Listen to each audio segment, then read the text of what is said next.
And this week's exercise has to do with modeling something using the new tools we've learned, extrude and bridge and deformers. And I was thinking that we could create some sort of sculptural object, like a vase or a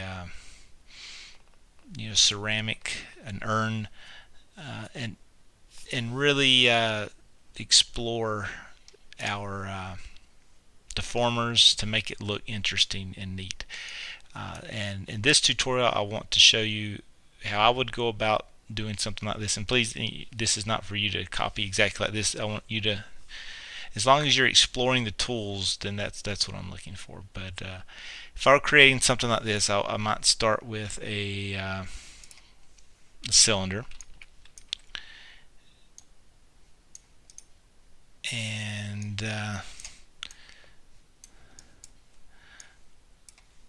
pull the top up, and you might have a mental idea of what you want. Do I want handles on it? Do I want it to flare out and come out back in? So kind of think through your mind what might be interesting. Do you want something completely organic and non-symmetrical? It doesn't have to be functional. This can be an artistic piece, but think through it a little bit. And sometimes I just go, and it takes form as I go, and that's probably what I'll do here. So let's start off, and start adding geometry, the best way to do that is through the Insert Edge Loop tool. Edit Mesh, Insert Edge Loop, and that, of course, I've gone over this before. It's going to add an edge loop, new edges in a circle, all perpendicular to the edge we select. And after you create it, it's still selected, so I can hit R and scale it out. I can also move it up or down to give my vase form. But what I think I'm going to do is go really low and do that, and hit G, because that will duplicate the last one, and R. I'm going to go in, and then hit G, and maybe come out here.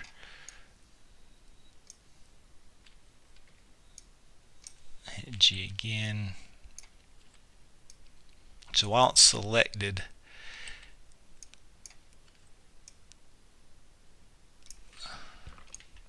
alright, hit maybe G here, and G here.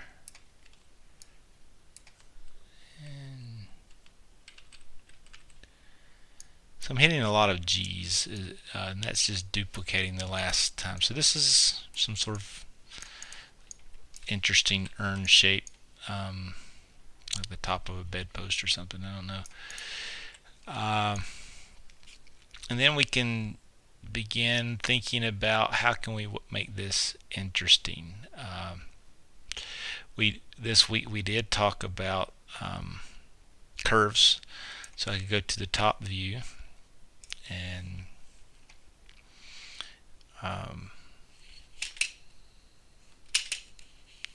just start making a curve.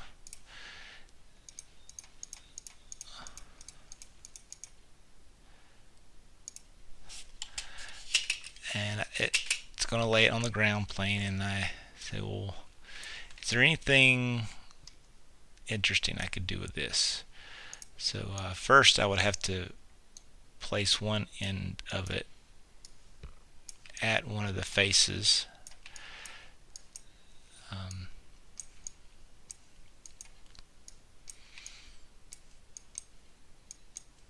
And maybe put this one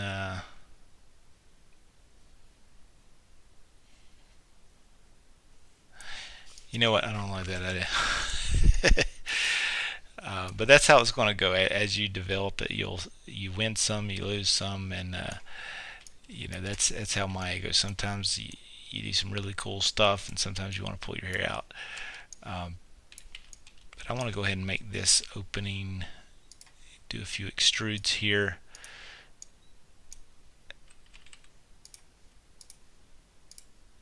And And just be careful. Notice how that's penetrating. We don't want any penetration. I'm just going to delete that last face.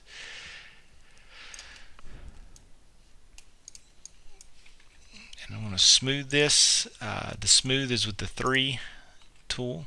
1, 2, 3. And when you're in smooth mode, if you remember, the insert edge loop is going to be what will really harden up some edges and make creases if that's what you want. I might do a few and leave some of them smooth and some of them not. So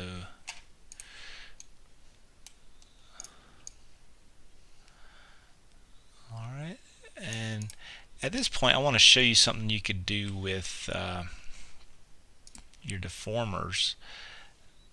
And these edge loops, I said when you put them close to another edge, it's going to create a crease. So suppose I did a crease there and went on the other side and did a crease here. And maybe halfway. No, I'll just do those two.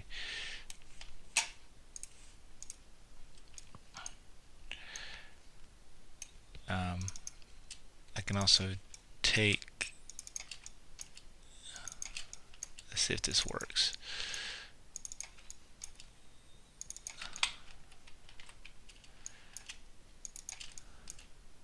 Yay, it's going to work. I had a 50% chance, so I could kind of pull that in slightly to get a, what would you call that, a scalloped look. And what I wanted to show you is now using something like an animation deformer, like a twist. And because of these ridges and things, you'll get some really cool shapes when you begin to twist this. It kind of looks like a dress. Isn't that cool? All right. And before I did the scalp, I just wanted to show you how that vertical crease would show up when it's being twisted. And I can do several rotations. You kind of see what's being done here. So that's a way you could use your I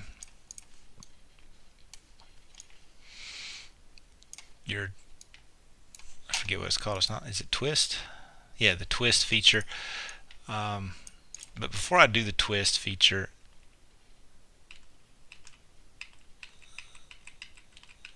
undo. Okay, I want to put a handle on here, and I'm trying to find a good place for a handle. There's really not one, so I'm going to take.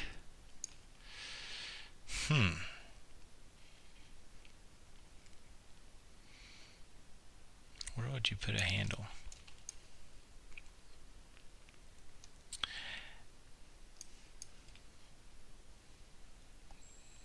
Well, I guess I won't have a handle, but just as a review for those of you who do find good places to put handles, you just select 2 faces, delete them, select those border edges,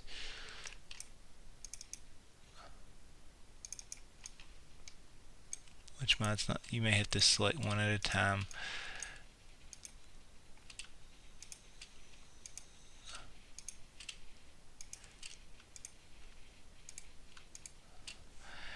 And that's in your polygons, edit mesh, bridge. And then of course you go in here, and while my edge loops are still selected, I'm going to scale those in. No, I'm not. And you look for that curve that's in there. You grab these control vertices, and that's when you can begin to pull that handle out. Scaling these isn't going to scale that up and down, but it will